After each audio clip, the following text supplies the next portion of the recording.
छपरा सरस्वती शिशु विद्या मंदिर परिसर में विभाग स्तरीय आचार्य सम्मेलन का आयोजन किया गया, जो 3 दिन तक यह सम्मेलन चला। जो सिवान विभाग के द्वारा यह आयोजन था, इसमें विद्या भारती के कई गणमान्य अतिथि मौजूद रहे, जबकि इस कार्यक्रम में मुख्य अतिथि के रूप में छपरा विश्वविद्यालय के कुलपति डॉक्टर प्रोफेसर प्रवीण कुमार वाजपेयी तथा उत्तर बिहार के लोक शिक्षा समिति आयोजक के अध्यक्ष भी शामिल रहे, जहां इस मौके पर आए हुए अतिथियों को सम्मानित किया गया तथा इस अवसर पर मुख्य अतिथि के रूप में जयप्रकाश विश्वविद्यालय के कुलपति ने संबोधन दिया। तो 5 मुद्दा आधारभूत जो मेरा अपना विषय है संस्कृति और संगीत, नैतिक आध्यात्मिक शारीरिक योग। इसे कार्यशाला में 3 दिनों तक जब हम ध्यान देंगे तो हमारे जितने आचार्य प्रधानाचार्य बंधु भगिनी है, जो राष्ट्रीय शिक्षा नीति में कहते हैं करके सीखना, केवल भाषण नहीं।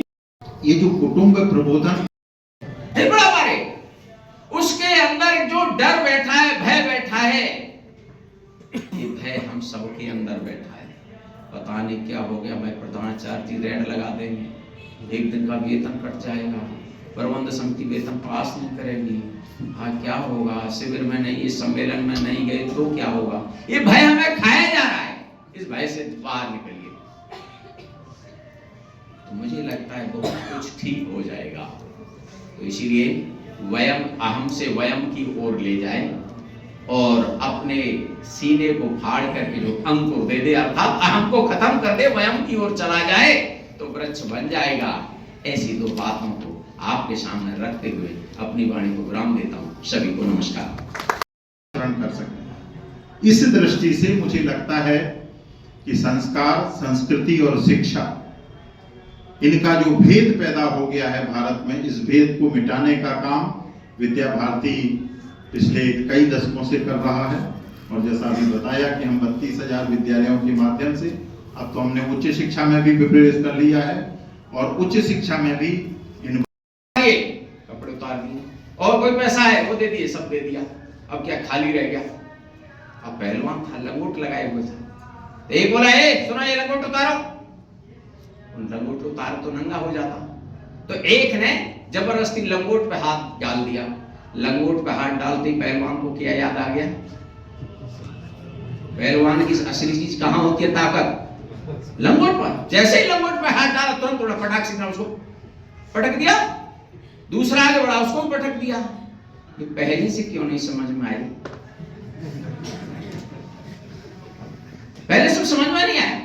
यही चीज ये विस्मृत हो गई है। जब तक हिंदू समाज के लंगोट पर हाथ नहीं रखा जाएगा तब तक ये सचेत नहीं होता है। शिक्षा वो है जो अहम से वयम की ओर ले जा है, जो भूल गया है, भौतिकता के वायुमंडल में बह गया है, उसको कैसे ला सकते हैं। ये विज्ञान है, क्योटिक थ्योरी। इस क्योस थ्योरी को भारतीय मनीषियों ने सदियों पहले डाल दिया था और उस थ्योरी में हम व्रत में बैठते थे, हम उपनिषद करते थे, संगच्छत्वम संवदत्वम संभो मनांसि जानतम। हम कभी ये नहीं कहते थे कि मैं ये कर रहा हूं, हम ये कर रहे हैं। ये शिक्षा से हम का भाव गायब हो जाना, ये बहुत बड़ी समस्या है। जिस दिन आप हम के भाव में आ जाते हैं उस दिन सामूहिकता आ जाती है, उस दिन अहंकार खत्म हो जाता है, ईड खत्म हो जाता है, मद खत्म हो जाता है, मत्सर खत्म हो जाता है, ईर्ष्या खत्म हो जाती है और सबसे बड़ी चीज प्रतियोगिता खत्म हो जाती है। जीवन में सारे विकारों का जो कारण है वो प्रतियोगिता है। और दूसरा, न्याय लेने की, डिसीजन लेने की जो क्षमता है, वो क्षमता किसके आधार पर हो जाती है। गीता गुरु शिष्य को गढ़ता है, उसकी प्रतिभा को ऑब्जर्व करता है, निखारता है और बिना देखे बिना कुछ कहे निखारता है, अपने आचरण से निकालता है। ये शिक्षा में आचरण की कमी पहला तत्व है। दूसरा है, ये जगत रेखीय नहीं है, लीनियर नहीं है। पूरे विज्ञान ने इस जगत को एक रेखीय बना दिया। आप पूरा लीनियर सी थ्योरी में चलते हैं। अभी हम यहाँ हैं, अब यहाँ पहुंचेंगे। अभी ये जगत कैसा है? वृत्तीय है, साइक्लिक है, इसीलिए पुनर्जन्म है। दुनिया में कोई ऐसी प्रक्रिया नहीं है जिसकी आवृत्ति ना हो। आप गौर करिए, आपकी कोशिका से लेके आपके उठने, सोने, जागने का क्रम, विश्व में जो भी हो रहा है वो कंपन है। ये जो स्पंदन है, इस स्पंदन को महसूस करके आप यहां बैठे, निवारण नहीं है, लोग गलत समझते हैं। ये निवृत्ति मार्ग भी नहीं है, ये प्रवृत्ति मार्ग है। एक कर्तव्य पथ पर कैसे चला जाए, गीता इसलिए है। गीता किसके लिए तैयार की गई थी? हानि, लाभ, जीवन, मरण, ये 4 प्रश्न थे। ठीक है, भगवान ने कह दिया यश अपयश, इसको भी जोड़ लो, ये तुम्हारे हाथ में नहीं है। विधि, हाँ, रामचरितमानस के 1 दोहा ने पूरा गीता व्याख्यायित कर दिया। भगवान क्या कहते हैं? अर्जुन मत सोचो कौन मर रहा है, कौन जी रहा है, तुम इसके लिए दोषी नहीं हो सकते हो। यह भी मत सोचो कि तुम्हें राज्य मिलेगा या राज्य नहीं मिलेगा। फिर क्या सोचें? उन्होंने कहा तत्व मीमांसा करो।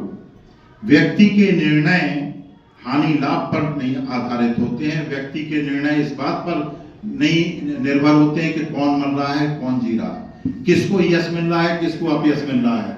ये कतई है, अधिक बोलना यहाँ ठीक नहीं है। चाहे वो जलवायु परिवर्तन के नकारात्मक कारण हो, आप दिल्ली में देख रहे हैं, आप हाजीपुर में देख रहे हैं, आप हर जगह महसूस कर रहे हैं कि भारत ने जिस तादात्म्यपूर्ण जीवन की कल्पना की थी, उसको व्यवहार जगत में ढाला था, कहीं ना कहीं पश्चिम की विकृति से वो दूषित हो गया है। इस दूषित मन को, इस दूषित जन को, इस दूषित प्रकृति को और इस दूषित ब्रह्मांड को फिर से ठीक करने का काम विद्या भारती जैसे संस्थान हमारे कर रहे हैं।